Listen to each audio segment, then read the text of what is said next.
And do I have to do something else? No, you might if you want to. Well, Who's ever we're not going live. Okay. no.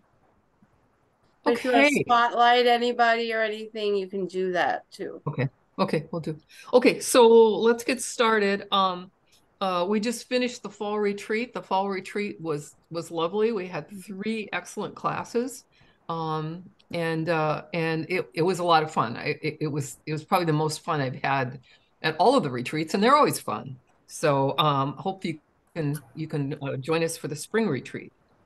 Um, Let's Be Live is coming up. I just received the kit for it. Lisa Bowling is doing the feathered pendant, and I just received the kit from it with a very pretty center bead for bead embroidery and some cup chain and feather and all that kind of stuff. So those kits come very quickly, so not too late to order that. Again, it's on the calendar page of the UMBS website. Uh, and Twin City Bead Bazaar, Marlene, do you want to talk about that? We are going to have people manning the table for 2 and 3 hour shifts. Um, right now, I still need one person from 10 to 12 on Saturday, two people from 12 to 2, and three people from 2 to 5. Sunday morning from 10 to 12, I need one person, 12 to 2, two people, and 2 to 5, two people.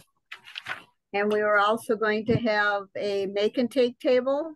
So if you'd be interested in helping out on that, we'll need people for that. But that should be part of the people that sign up to work. Not sure what else I want to say. Well, and working at the UMBS table is just talking about UMBS, right? Yeah, and you'd be promoting the organization. You get into the Bead Bazaar free if you're going to be at the table. And once you're done with your 2 hour shift, you can go shopping. So even more fun. and more fun. Okay, So and then in addition to the make and take table, we're also and we'll talk about that more in Maggie's presentation. That we're going to allow people to sell at. We have extra tables, and you're going to allow people to sell. If you've never sold your jewelry before, this is the time. This is your opportunity. Maggie's going to put you on the right path of how to get set up to do that, and we can get you signed up for that as well. Okay, let's see. Uh, the next thing is the election of officers, and I sent out, the list of who was on that. To do the actual voting, I'm going to need to see your faces. So if you would turn your video on and just give me some assent when after I read you the list, that would be helpful. Okay, so the officers are pretty much changed except for one. That's special programs. Uh, that's the director that handles the spring and fall bead retreats. Roberta Sorensen is stepping down after serving that position. We thank her for her service and all of the fun retreats. And Grace Enabo has well, I twisted her arm basically, and she said that she would step in and take that position. So the slate is for president, that's me, Jan Carlson, for vice president, Paulette Mazurik, secretary, Barb Benjamin, treasurer, Nanita Norden, membership, Becky Pancake, programs, Rochelle Peterson, website coordinator, Rita Lewinsky, special programs is Grace, and member at large is Marlene Morris. So, are there any other nominations? You can nominate for those positions from the floor. You can nominate yourself from the floor. Did you say Rochelle for monthly programs? I did. Okay.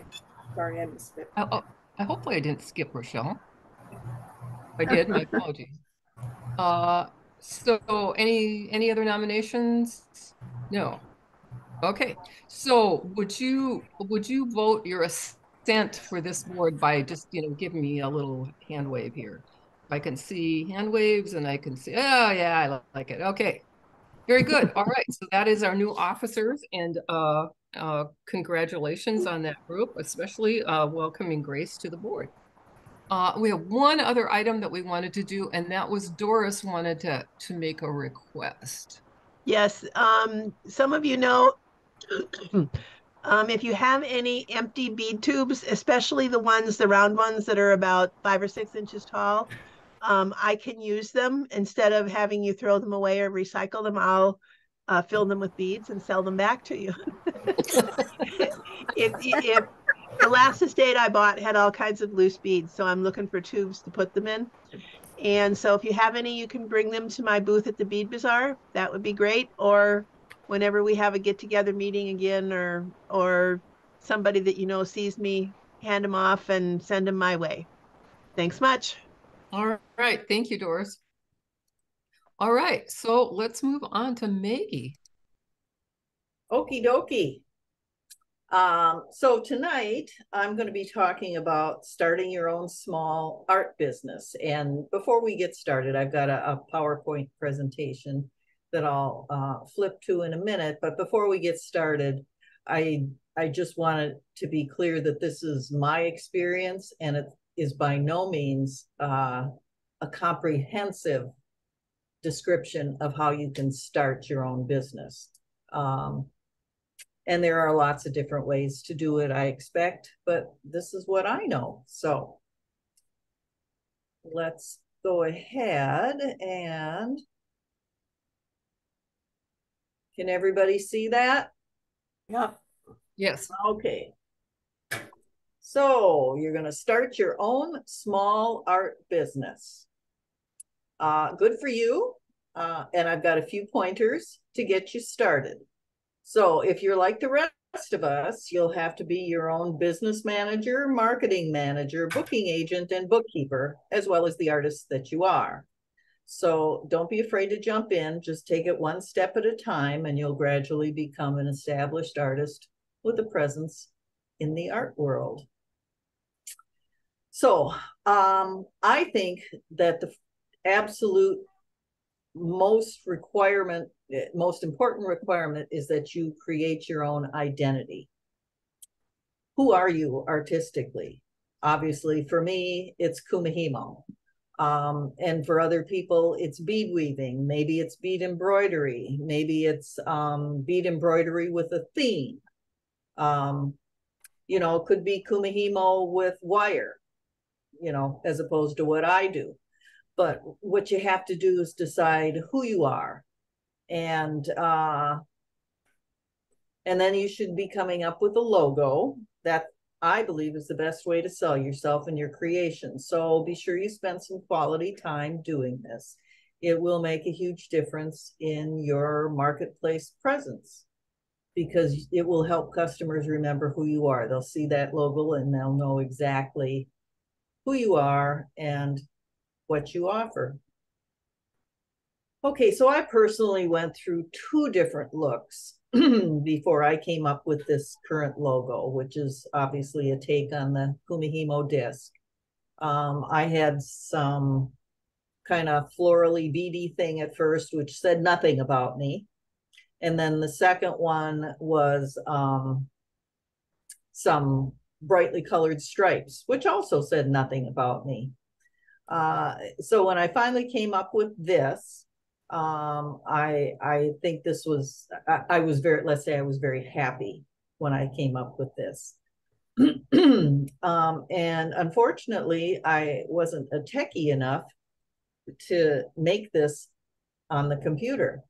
So I twisted Lisa's arm and made her help me put, you know, computer pen to paper, and she helped me create this. So thank you to Lisa. And in addition, I created one for my website and one for my Etsy shop.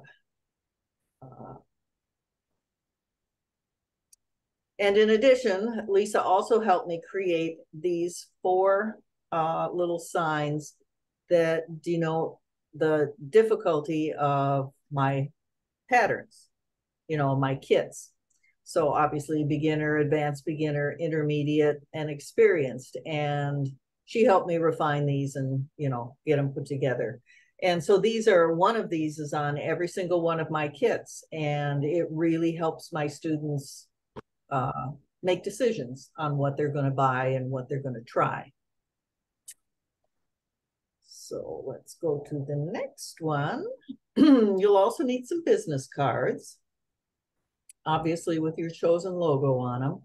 And yeah, I've been using Vistaprint for over 10 years, and I've been very happy with what they've done. Your cards can be two-sided, they can have rounded edges, they can be embossed. You know, there's just all kinds of different choices depending on what you want and how much you want to pay for them. Vistaprint also provides show signs, printed bags, pens, return address labels, and you can have all of those imprinted with your logo, your name, whatever it is you'd like for your business. And they also have people available by telephone, so you don't have to do this all online or by chat, you know, through their app. So that's very helpful too. I know it sounds like, excuse me, like they pay me to advertise for them, but they don't. I've just found them very helpful. And there are probably other services that are equally as helpful. This is just the one I've used. Okay, so now you're going to need to get state sales and use tax number, and that's going to be true for every state where you're going to physically sell your goods and or services. That means if you're going to sell in Wisconsin at a show, you have to have a Wisconsin sales and use tax number. Same for Pennsylvania, you know, Arizona. Where else do I sell? Minnesota, Wisconsin, Pennsylvania, Arizona. I sell in 4 states. So you have to do this. Obviously, you're all going to want to start in Minnesota. That's your first step. This also gives you the ability to purchase supplies from wholesalers at their wholesale reduced prices, and you don't pay sales tax on those supplies because you're turning around and reselling. And you will also, when you sell your goods and services, you'll be collecting sales tax from your customers, and you'll have to pay those taxes to the state of Minnesota or Wisconsin or Pennsylvania or Arizona, or, you know, people do the Colorado bead show, the Florida ones, you know, whatever. So once you've received this tax ID, you should also be sure to check out how they expect you to pay the taxes that you collected from your customers. Some require it quarterly and some require it annually. And of course that changes depending on how large a volume, you know, you do money-wise.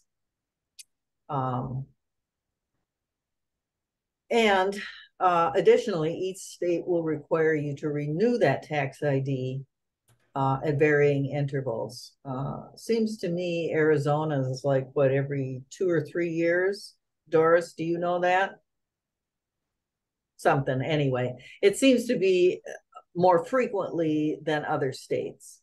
So make sure you pay attention to that. And when you do register, you'll get an email confirming that you have this number, and then they'll send you a tax certificate too that you can print out and use and or display. Maggie, can I ask you your online sales? So your online sales, you charge Minnesota sales tax? Yes, because I'm based in Minnesota. It's just if you're going to another state for a show and you're physically going to be in another state, you need to have that number. Good. Okay, thank you. Yeah. But since most of you are going to be starting your businesses here, or I'm assuming in Wisconsin, here are the links to go to those government websites and start your little journey. Now, the next thing you're going to want to do is get a point of sale system, because you're going to need to keep track. I mean, unless you're, oops, where'd I go? Sorry, didn't mean to leave that one. Unless you're just going to keep track on a cash only basis and really not keep track, you got to have some way to know what you're spending and what you're selling, and you know, what your profit is. So you'll need to get some kind of a point of sale system, or they're abbreviated POS. And there's quite a few of them out there. So you should, you know, research different ones.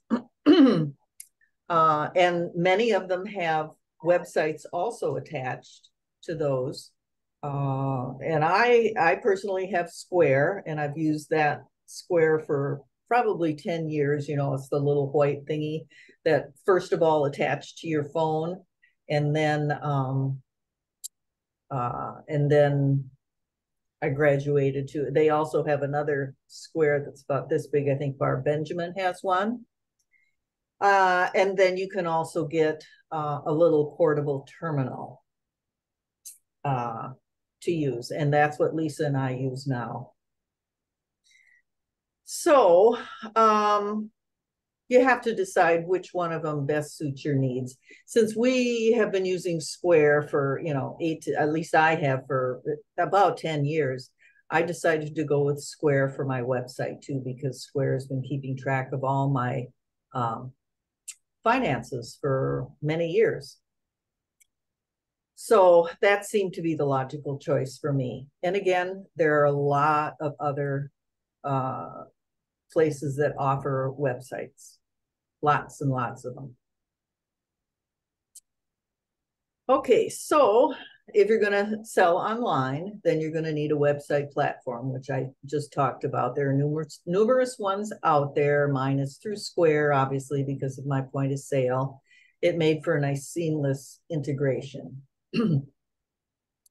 However, I did begin my business with Etsy 10 years ago, and at that time, it was fantastic for a small seller like myself. Unfortunately, in the last couple of years, their overhead fees have been increasing a lot. And at the time, right now, I think their fees are somewhere from 15 to 25%, depending on, you know, what it is you're selling, et cetera, et cetera. When I started my shop, the rate was around 2%. And right now, my Square website overhead fee is somewhere around 3%. So obviously, Etsy has just about, in my mind, priced themselves out of the small art business world. And I personally think that's because of all the TV ads that you see now on Etsy. And they are benefiting their top $1 million sellers. None of those ads benefit people like you and me, but we're paying for it with our fees. So what I've done with Etsy is I've kept my shop because I have a lot of followers. The only physical thing I sell on my shop is my traveler's stand. And I sell a lot of them off of my website, my Etsy shop.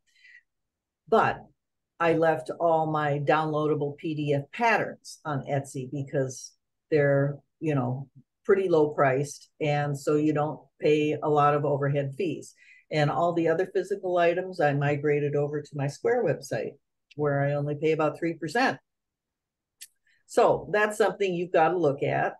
And again, it's a you know, specific that you have to look at for your business.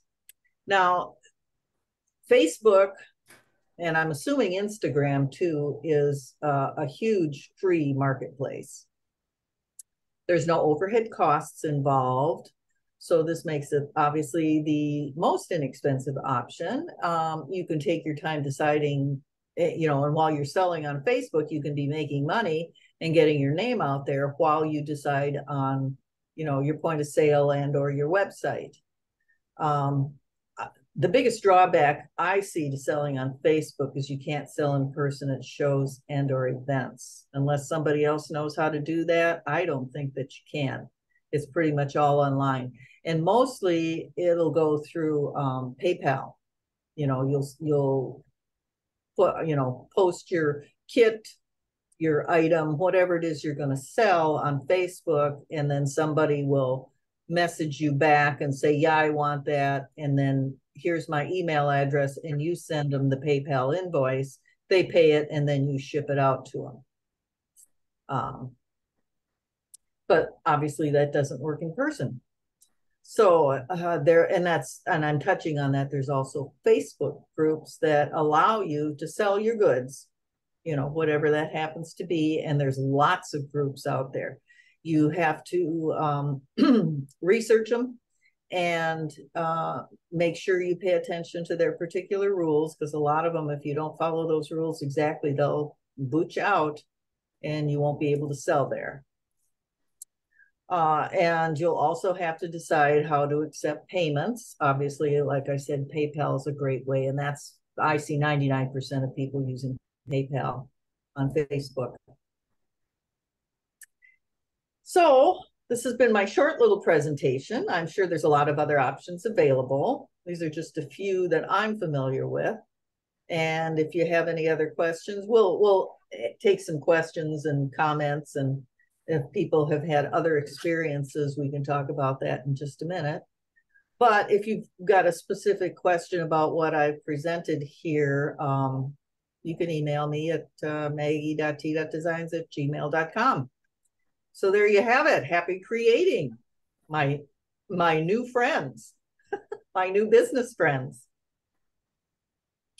And I believe that I loaded this, or Jan, did you and Rita load this onto the website? I think we did. I'm just checking, Maggie. Okay. And I believe I sent it in the email also. Okay, cool. Because this is a free thing that I'll just leave on the website for, you know, for what it's worth. For somebody starting brand new, it's a place to start.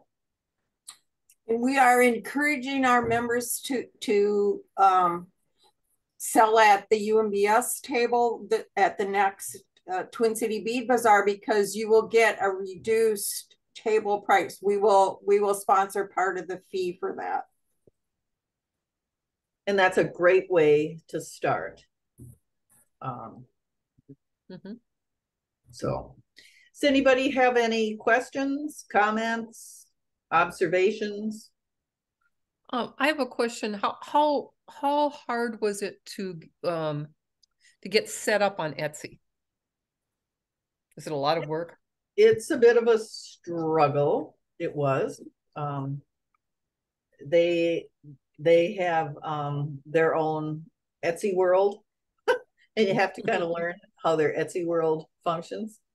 Are you thinking about doing patterns, Jan? No, I was just curious about the setup, and especially for any website, the photography, because the photography, it's really hard to get, especially in jewelry, to get the color and the texture to show through. It is, and I struggle with that all the time, still do. You know, you have to, and I take all my pictures with my cell phone, and then I, you know, edit them in Word and crop them down and boost up the lighting and whatever else is missing from the picture that I took, and then I post them from there. But I'm certainly not a professional photographer. No, but your stuff turns out looking pretty good. It's okay. Yeah. Do you use a light box? I have, yes. Yeah. And you can get those fairly inexpensively. Mm-hmm. You know, I would even think Amazon's probably got them. Yeah. Mm-hmm. They do. And you can make your own. There are ways to make your own, but they're not very good. Yeah, I tried. Honestly, 10 years ago, I tried making my own out of a box, and then they tell you cut out the sides, cut out the top, you know, and then get your lights all around it, and it just looked like crap. So I thought you're better off spending the $30 or $40 to get yourself a little light box that has decent lighting in it, and it's all white, you know, so you don't get any of the shadows. Right. Yeah. It's worth it. Maggie, Try the cheapest thing first, you know. Maggie, Yes. when you first started, how many pieces did you take to like a show with you? And how many, you know, patterns and stuff? I don't take my patterns to the shows. I refer people to my Etsy shop because it's much easier for them to just go to the Etsy shop, buy it, and then you download it, and you've got it. As far as kits go, boy, I probably took 25 or 30 kits to start with. I made sure I had enough to make it worth my while, because you're paying money to go to a show, not just the vendor fee, you know, to be on the floor at a table, set up and selling your goods. You're also paying gas and mileage. You're paying for a hotel room if it's out of town. You're paying for meals if it's out of town. So you gotta make sure you take enough inventory that you can sell enough to cover and hopefully make money. A recommendation for if anybody wants to come to the Twin City Bead Bazaar and sell at the tables, how many pieces do you think they should bring? Wow, I guess it depends on what they're making, but I would think minimum 10. I mean, how big a table is everybody going to have? Are you going to have a half a table, a full table? Probably a half a table. Yeah, I would say 10 to 15. Give people a choice. You don't want to pack it so full that it's just TMI and it all just blurs and you can't, you know, your eyes can't focus on any individual piece. But you want to have enough that people have a choice. You don't want to plop 3 items down and say, well, okay, clean me out. You know? Because that's not going to happen. And people are really odd. They will never buy the last thing. The last thing. Unless you mark the price down. Then they'll buy it. I'm not kidding. It's so odd. It's so odd. But you know, those are things that you learn as you go to enough shows and sell in person enough. Well, do you find have that to have like every oh, go ahead. I'm sorry, Jen. I have a question. Go ahead. Okay. Who am I talking to? Well, Paulette has a question. Oh, hi, Paulette. I can't see you. What's up? So, I mean, I would think inventory management's got to be pretty significant to take care of. Number one, when you design, you're coming up with an item that you want to design, and then you decide what elements are going to be in it. Yep. And then future, you spend all that time in creation, you have to make sure you have all the pieces, the colors and whatever. So that has to be something to really work on. And then also inventory management because you've been doing this for 10 years. Mm-hmm. And I know I was talking to you about one of your quick kits and you were like, well, let me go see. Yeah, I did have one, you know, so just keeping track, even if something that an older design that you had a kid or whatever. So do you use anything particular for your inventory management?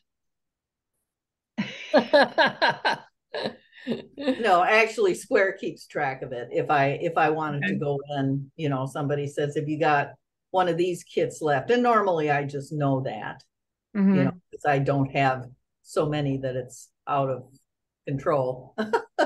And so do you keep a spreadsheet when you use, like, say you're buying the different daggers or different specific things that makes the piece special? Do you keep a track of who do you got it from and who what other vendors are out there? Because I've got a, hold on a minute, rather than describe it, I'll show you.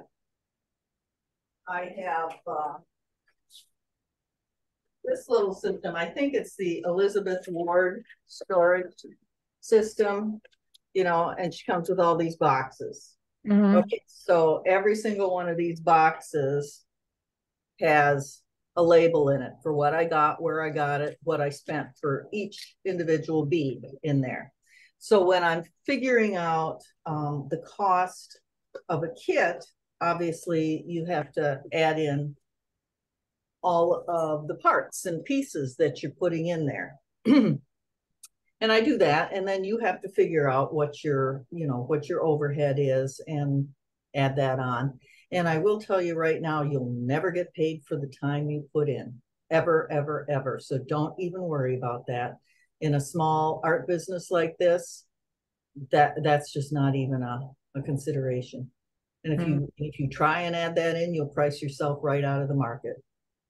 And the other thing about Etsy that I found is there are so many jewelry sales on Etsy that it's way more highly competitive than most. And you were right about what you told me to start with.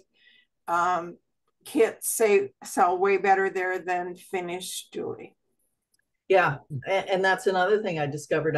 Thanks for reminding me, Becky. I started out trying to sell finished jewelry and just couldn't do it because you have to charge so much more for a finished piece. And I discovered that people really want to make their own. And so kits was the way I went. Now, along with that, you have to learn to write really good directions. And I mean really good, because I've seen a lot of really poorly written directions that I can't believe people will pay to get that kit.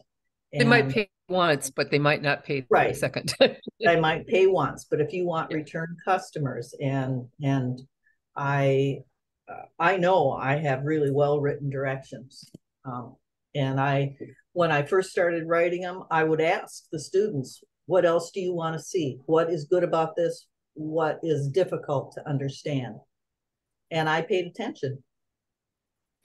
And on the finished jewelry, earrings seem to sell better than other pieces. Yeah. Necklaces are the hardest sell because they're the biggest item. Bracelets are probably, you know, okay, you could probably sell some finished bracelets. But you're right, earrings, I think, are the best. And I think testers too, because I know back in the day when I first met you and I met Lisa, you know, she was, we always say, I'm, you know, working at a pattern or whatever. And actually I would tell her, what are you working on? And she'd say, well, this is Maggie T's. And I like, well, I want one of those. So, I want to be a tester. And if you're a tester, you get a free kit. So, and I think Lisa said she just maybe has somebody that she's got as a tester too. So that sometimes it's worthwhile to have somebody, you know, somebody that communicates well with you that can, you know, review something or whatever too, especially when you get started. So your best buds, right? It depends on the complexity of your design too. And honestly, you know, this is, you know, a somewhat complex kumi design, this necklace, and so is this bracelet. So it pays to make sure your directions are clear and easily understandable. But truthfully, compared to bead weaving, I can write up a pattern in a day or two, and Lisa will take 3 weeks to do it because bead weaving is so much more complicated. It isn't that she's slower, it's just you have to draw every single thread path. Well, you don't have to do that in Kumihimo. You know, I mean, obviously I'm bead weaving, embellishing here, but not to the extent where you've got to follow 10 different thread paths. So that makes a difference. And so it really pays for Lisa to have a tester. And I would think anybody who does a lot of bead weaving designs, you know, bracelets and necklaces, probably not earrings so much, but yeah. And I found that I can really churn out the designs and the patterns faster than my testers could keep up with me. So, so I kind of stopped. Yeah. So, anybody else have questions, comments, aspirations? Nightmares? Thank you so much for all of the information. That's was really helpful. Oh, you're so welcome. Do you have any? It's a first base to start at, you know. I mean, and obviously there's a lot more out there that you can look at, and nobody has to choose the same path that I did. But do you have any advice of things to stay away from? Don't do. The don'ts. Don'ts. Boy, that's a toughie. I'm sure there are some, but or things that really did not work out for you that you've learned that you would not repeat again. Apparently not. Either I haven't learned it, the lessons, or I haven't run into them. I don't know. Yeah, I don't think so. I mean, I mean, other than, you know, don't be disorganized. And that may be me just being a little anal, but you gotta know what you have, how much it costs you to make it, and and then multiply that by 3 to sell it, or what's your average base, or you just, yeah, I mean, I would say, yeah, I would say, you know, by 3.0, you know, it costs you $10 to make a bracelet kit, multiply it by 3 or 3.5. So you got a $30 to $35 retail price. But like I said, everyone is different.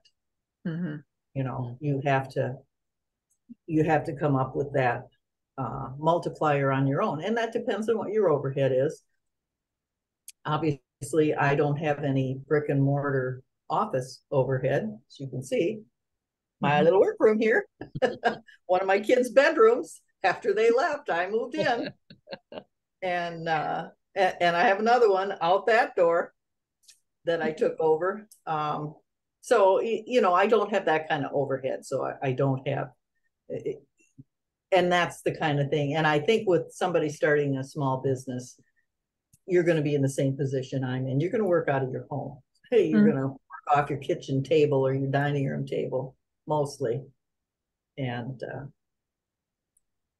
so yeah, so and having a specific spot that you were working in, the square footage and stuff is always good to know, because that's part of your tax, you know, that you can. Well, I mean, I don't know how that's opening a whole can of tax worms you don't want to open when you're a small business. Yeah. I never tried doing it. You don't need to do that. In my opinion, you don't need to do that, and you'd have to talk to, you know, a tax just curious because I know but people that have done like other things, accounting and stuff like that. They've worked out of their homes, or oh yeah, attorneys and things like that. So they, you know, maybe that's a whole different. That's really different. Yeah. And you know, my business is not an LLC either. That's one thing I didn't say, and I should have. It's not an LLC. It's not an organized small business. It's part of my Social Security tax number. So I file it. It's a Schedule C. Yeah. Okay. So Nanita knows all this. But yeah, I just file all of my expenses and income as it's my job. It's as if it were a W-2. And also, if you're going to take part of the house, the house has to be, or the area has to be dedicated to your business. You can't be using it for something else. It can't be the bedroom that you have your office set up on one side. Or if, like Maggie, she has 2 bedrooms that are dedicated to her business, then she can take the square footage of those 2 rooms and then take a percentage of your fixed costs. Well, they're kind of variable, but your like gas, electricity, that kind of thing. But it's a percentage based on the number of square feet in against the total square feet. So like if you have 100 square feet that you're dedicating and your house is 1,000 square feet, then you can take 10%. Yes, and I think that you have to look at the bigger picture here and go, is that really worth it for a small art business? And I also think that when you start doing that on your tax returns, you're likely to be very audited. much higher risk of getting flagged for That's an true. audit. That's Also, true. if I you have to never make want to be audited. Please, God, don't ever audit me. Please. you have to have a profit, I think 3 out of 5 years. And if you Yes. don't, then it's called a hobby, and then you can't take anything, just to let you know. Right. And I do show a profit, and I pay taxes. But I'm small enough that they're not, overwhelming for me. And it all depends on how big your business is too, Maggie, have you ever tried to sell your finished jewelry consignment? In a Yes. store, Marina? Yes, and it got stolen. Mine too. So there you go, Rochelle. That's my do not do. There you Well, go. because Yep. a store manager, unless you've got glass cases where you can put everything behind it, and then people can't try it on, and that people are very tactile, and that they want to feel it. They want to see it, they want to try it on their wrist, whatever. And if they can't do that, if it's locked up behind glass, your sales aren't going to be as good, but also you risk your items being shoplifted. And that's what happened to me. Yeah, I sell at the art shop at the Midtown Global Market, and I think I've had, this has been 5 years. I've had one necklace and probably one pair of earrings stolen in all that that's time. good. That's good. They've obviously got good staff, and they're watching. Yeah, and the necklaces for the most part are behind glass. This one happened to be one that was sitting out, but it's sitting out on a table that's right in front of where the cashier is sitting. Right. So it's like, how, someone was really good. And in fact, there was another item that was stolen, and they had dropped it, and there was a big crystal in the center of it that somehow had gotten stepped on, so it was scratched. And someone picked it up and returned it. So someone must have been just grabbing stuff and sticking it in their pockets, and and that fell out. Yeah. But yeah, it again, most of the stuff is under glass except the earrings are on carousel. So well, and when you go to shows, you're displaying samples. Right. And I know Adele had a couple of samples stolen, more than one. She was telling me, I can't remember where it was, probably Tucson, maybe at the Tucson show. And that's when she started tying her samples to the display piece. And I don't tie them there, but I use T-pins, small T-pins, and I pin them right into the bracelet form. And my necklaces are all on a pegboard that sits behind me, on a table. And they're all hung up on the pegboard with the prices, et cetera, et cetera. And the bracelets are out on the tabletop, but they're pinned. They're T-pinned in. So it's harder to just lift them up and take them. So I'm curious, has anybody else had experience with selling your jewelry in a retail place? Becky, you did, right? There's a local coffee shop that opened, and they were trying to feature local artists, and yes, I had 3 pieces stolen. Oh my. It started out that it was the owner and his wife, and then once they hired the teenage girls, my pieces started disappearing. Yeah. I sold at an artist cooperative in St. Paul, and we were in a basement, like a basement retail space, so you could see feet that went past on the sidewalk. And the jewelry didn't get stolen as much as some of the other, like there was an artist there who made these beautiful wooden trees. And how people ended up walking out with his trees, I don't know. Where in the world would you put them? Well, they weren't very big. They were, you know, maybe Oh, 6 okay. to 8 inches. They weren't big trees. In a They're, tote bag, I suppose. yeah, yeah, into a bag. And it was a lot of people by a bus stop. And the stuff that we had behind glass usually did okay.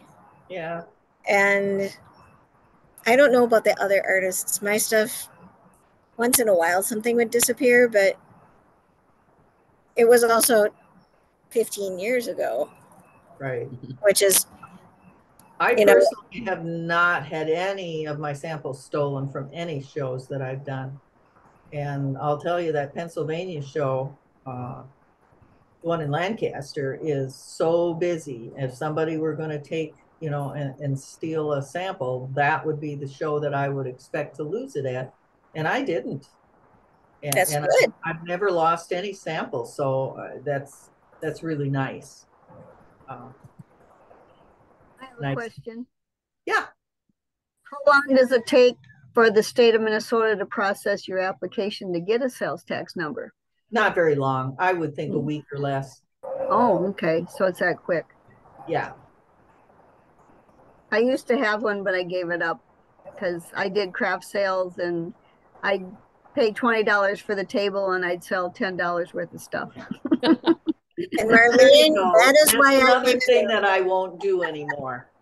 And I forgot to say that as I started out at craft sales, just local little craft sales. And honest to God, you would pay more for the table. Yep. Yep. During the Saturday and Sunday or Friday, Saturday and Sunday that you're sitting out there. And that, and Rochelle, sorry, here's another don't do outside shows because you are dependent on the weather. I've been rained out. I've been sweated out. I've been blown off the street. And it's just, it literally is ridiculous. There, at one point I was making, and this was years and years ago, I was making these cute little soaps, you know, and so I had them all lovely, you know, packaged and everything. To a show, and it was like 102 degrees. All my poor little soaps just melted. Oh, Maggie, no. I just came across one of your lotions. Oh yeah, I used to make those. I just sold those at Beadville though. How did I get? I'd never been to Beadville. How did I get one? Maybe I had been. Yeah, somebody probably bought it and gave it to you. Could be. But yeah, I don't. And I did that mostly because Bobby liked it, and then I had a couple of customers, so I didn't sell a whole lot of them. But you know, I never really kept track of inventory. It was kind of a gift. If somebody stole one, well, what the hell? They got a deal then. Keep in mind, Beadville is closed. Yes. Yeah, it is. It is. That is sad. Very sad. Yeah, I worked there with Bobby for 10 years. Long time. But on the bright side, she is very, very happy doing what she's doing now. So What is she doing now? she is in a marketing position for a company that makes promotional materials, you know, like Vistaprint. Yeah. You know, and they make, I don't know that these guys do business cards, but you know, promotional, that kind of material, pens and glasses and mugs and stuff like that. And then they'll get somebody's logo and, you know, do it on there. And so she does marketing and sales for that. So and it's very close to home, and she loves the people she works with, and she's having a great time. So more power to her. Good. Yep. Well, any other questions, comments? Thank you. Sherry? Very informative. Oh, yes. Thanks. Okay. Maggie, and thanks for well, stepping in I at the hope so. thanks for stepping in at the last minute, Maggie. It was really Oh, of course. really appreciated. So Of people course. who want to do the bead bazaar, they should contact Marlene, correct? They want to vend as well as with us. Yes. Marlene, I Yes. wrote you a message, but you didn't answer me. Then I'll have to know how many spaces we're gonna have and to give the spaces out. I don't want to have 10 spaces and give 12 out. Yeah, you can work with Rochelle on that. Okay. All right, Rochelle, you can help her map that out. Yeah, we can do that. And Okay. so contact us if you want to be part of it and volunteer. And the president's message that I sent out has Marlene's contact information in it. So Just put it you can in email chat her. too. Right. I did and put it if in you chat, want- but nobody came back. You didn't get back to me. There's a chat down there open, I think. I'm sorry. Oh, here, okay. Oh, Where's okay. the- Now I see it. There you go. And one of the make and take tables is going to be stretchy bracelets. So that's what helping. Otherwise, if you want to volunteer to teach something else, we'll work on getting you the supplies to do that. So that's what we also want to know. Like Rita is going to do a bead crochet. So if there's anything you want to teach, basic peyote or basic anything, you know, we'll get Earrings. supplies. We could make earrings. Those aren't hard to make. Correct. And so that's where we just need to know what supplies we need. And because these are going to be, you know, free to the customers so that they can learn something, have some fun, and then go buy stuff from the other vendors to make more. There you go. Stuff. Okay, anything else? Anybody else have any other questions, anything to share? Shelley, are there certain hours you'd like to work at the bead bazaar? I'm pretty open. Well, you're going to help me set up and take down the Toho booth, right? Yes. So not those hours. So, Saturday, I don't know how much you have time, you know, then maybe on Saturday, anytime at the UMBS. Yeah. Yeah. Or 2 to 5 on Saturday. Sure. Okay, I'll put you in. Put me down for 2 to 5 on Saturday. Gotcha. And I like to teach. So So we'll throw her over at the make and take table. yeah, just throw me there. Well, figuratively, maybe. Exactly. We'll let you walk. Oh, all right. Well, I'll probably fly better than I walk, but yeah, I don't know. I mentioned at the very beginning I'm going to teach some folks this Saturday, and I'm going to invite them all to come to the bead bazaar. I don't know how many will. Good. But Good. Great idea. Is this the group that you're the youngest member of? Yeah. Yes. Yeah. There's one person younger. The other two are older. So it's like 3 other people. But I don't know. I was in a yoga class, and I was just like, I will teach anybody who wants to learn to bead how to bead. Mm-hmm. And because people were talking about beadwork for some odd reason. And yeah, so I'm getting together with them on Friday. Right up the street. Sounds like fun. Yeah, right up the street from where our artist cooperative used to be, like 2 doors away. So it should be fun. But yeah, if you want to come learn to make daisy chains, come on over. Yep, I have a daisy chain pattern if anybody wants to teach daisy chains at the Bead Bazaar. Do you have a printed one? I have printed patterns for it. Yes, my dear, I can send you the PDF. Could you? And I will print a couple out instead of doing my own printing. Yeah, no, I have done it for bobby beads. So, yes. I'll send that to you. So that's also something people can teach at the table. And that's easy. Needles, thread, and size 8 beads. That's easy to donate. So if anybody wants to teach daisy chain at one of those tables, that would be a good beginner thing. It's about to be a good beginner thing. I was going to call you and I didn't yet. Yeah. To see if you had a printed pattern. I do. Yay! All Thank you. Okay. Anybody Thank else? you. Anybody else want to volunteer while Marlene has your has the attention? Well, I did. I don't know, Marlene, did you get me down for the stretchy bracelet? I've got you Sunday from 12 to 2. That's at the table, but I meant there's I don't know when you want to do make and take on Sunday aside from that time. I mean, I can come earlier or stay later or whatever. That's what I'm saying. Well, while you're at the table, you can teach the stretchy bracelets. Or if she wants 2 sessions, let her do 2. Yeah, I can do 2. I can do 2 sessions. I mean, that is probably the easiest make and take there is. Correct, it is. So, I mean, I probably can't fail on it, right? You'll do great.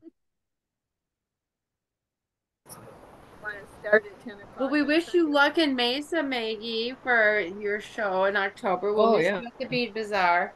Thanks. Yeah, Lisa and I are actually going to the Not Just Beads Greenfield, Wisconsin show this coming weekend.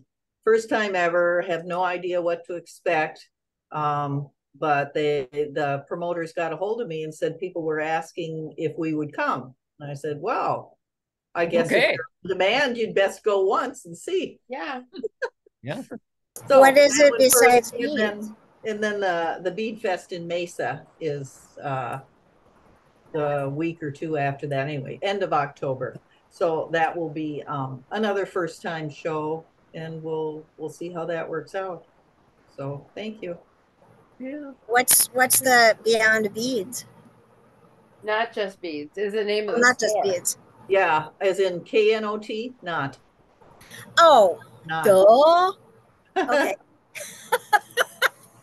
Yeah, apparently it's a bead shop in Greenfield, Wisconsin, just west of Milwaukee. Okay.